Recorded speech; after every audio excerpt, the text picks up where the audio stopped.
por ahí preparada. Pareja en la Jota, pareja en la vida, pareja en la docencia. Joaquín y Cinta y Joaquín son una realidad indivisible. Es difícil entenderlos el uno sin el otro, ¿eh?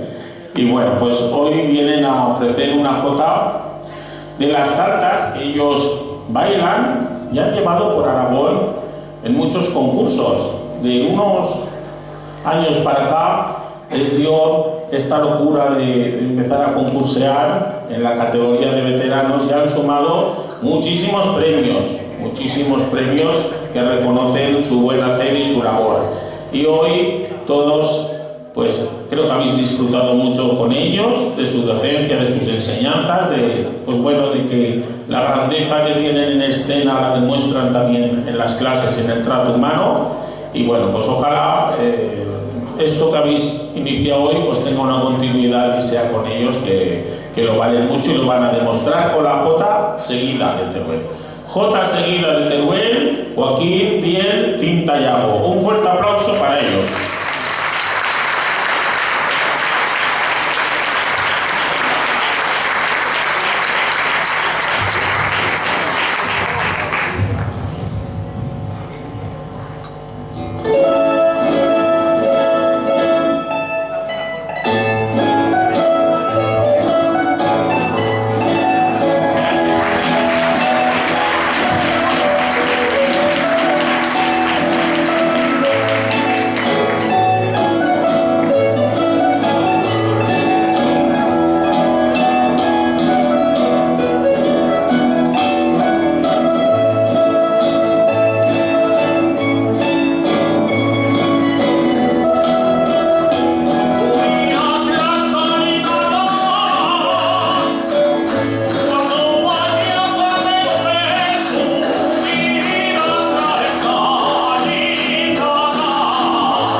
adelante, por favor, nos están aplaudiendo.